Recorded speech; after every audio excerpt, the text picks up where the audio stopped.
As part of its commitment to innovation, the Water Authority is exploring the use of drones for aerial imagery of facilities and rights-of-way. These shots show the drone's capabilities at the agency's Twin Oaks Valley Water Treatment Plant, north of San Marcos. The plant is part of the regional water supply system, and an extensive solar power array generates green energy on-site.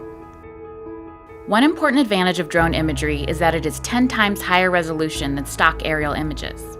In addition, drones minimize staff exposure to potentially dangerous terrain that crews traverse in the rugged backcountry of North County to identify and address potential encroachments on Water Authority rights-of-way. For instance, the Second Aqueduct right-of-way follows this gravel road through the hills of North County, and drones can quickly provide a bird's-eye view for miles. After assessing the use of drone imagery in 2018, the Water Authority is poised to expand the use of drones in the years ahead.